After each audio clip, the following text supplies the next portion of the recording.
Hello friends, welcome to my mini vlog. ಹಾಲು ಮತ್ತು tea ready ಆಗ್ತಾ ಇದೆ. ಸಾಯಂಕಾಲ ಕೆಲಸ ಮುಗಿಸ್ಕೊಂಡು ಬಂದು ಈ ಥರ ಒಂದು ಸ್ವಲ್ಪ ಟೀ ಕುಡಿದ್ರೆ ಒಂದು ರಿಫ್ರೆಶ್ನೆಸ್ ಅನಿಸುತ್ತೆ. ನನ್ನ ಹಸ್ಬೆಂಡು ಏನೋ ಸ್ಕ್ರೂ ನಟ್ಗಳನ್ನೆಲ್ಲ ಹುಡುಕ್ತಾ ಇದ್ದಾರೆ. ಗಾಡಿ ಸ್ವಲ್ಪ ರಿಪೇರಿ ಇದೆ ಅಂತ ಹೇಳಿಬಿಟ್ಟು ನಾನು ಸ್ವಲ್ಪ ವರ್ಕ್ ಇತ್ತು, ಮುಗಿಸ್ತಾ ಇದ್ದೆ. ವರ್ಕ್ ಮುಗಿಸ್ಕೊತ ರಾತ್ರಿ ಊಟ ಕೂಡ ಎಲ್ಲ ರೆಡಿ ಮಾಡಿಟ್ಟಿದ್ದೆ. ಜೊತೆಗೆ ನನ್ನ ಹಸ್ಬೆಂಡು ಎಗ್ ಬುರ್ಜಿ ಮಾಡೋದು ಚೆನ್ನಾಗಿರುತ್ತೆ ಅಂದರು. ಇವಾಗ ನಾನು ಎಣ್ಣೆ ಹಾಕಿ ಒಣಮೆಣ್ಸಿನ್ಕಾಯಿ ಹಾಕಿ ಈರುಳ್ಳಿ ಹಾಕಿದ್ದೀನಿ. 3 ಫ್ರೈ ಆದಮೇಲೆ ಮೊಟ್ಟೆ ಹೊಡೆದಾಕಿ ಇವಾಗ ಚೆನ್ನಾಗಿ ಹುರಿತಾ ಇದ್ದೀನಿ. ಅದೇ ಗ್ಯಾಪಲ್ಲಿ ನನ್ನ ಮಗ 2 ಬಾಕ್ಸ್ ಕ್ರಯಾನ್ಸ್ ತಂದಿಟ್ಟಿದ್ವಿ, ಎಲ್ಲ ಮಿಕ್ಸ್ ಮಾಡಿ ಅವನಿಗೆ ಇಷ್ಟ ಆಗಿರೋ ಕಲರ್ನ ಚೂಸ್ ಮಾಡಿ ಎತ್ಕೊತಾ ಇದ್ದ. ನಾನು ಬೆಳಗ್ಗೆ ಬ್ರೇಕ್ಫಾಸ್ಟಿಗೆ ಸೋರೆಕಾಯಿ ಪಲ್ಯ ಮಾಡೋಣ ಅಂತೇಳಿ ಸೋರೆಕಾಯಿ ಎಲ್ಲ ಕಟ್ ಮಾಡಿ ಇಟ್ಕೊತಾ ಇದ್ದೀನಿ.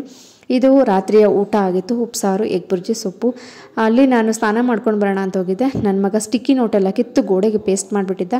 ನನ್ನ ಹಸ್ಬೆಂಡ್ ಮಾಡಲಿ ಬಿಡು ಅಂತ ಬಿಟ್ಟಿದ್ರು, ಅವನು ಅದೇ ಮಾಡ್ತಾಯಿದ್ದ. ಇದು ಬೆಳಗ್ಗಿನ ಬ್ರೇಕ್ಫಾಸ್ಟು ದೋಸೆ ಮತ್ತು ಅಡ್ಲಕಾಯಿ ಪಲ್ಯ ಅಂತ ಹೇಳಿದ್ನಲ್ವ, ಅಡ್ಲಕಾಯೋ ಸೋರೆಕಾಯೋ ಪಲ್ಯ ಆಗಿತ್ತು. ಬ್ರೇಕ್ಫಾಸ್ಟ್ ಆಯಿತು. ಇವಾಗ ನಾನು ಕೆಲಸಕ್ಕೆ ಹೊರಡಬೇಕು.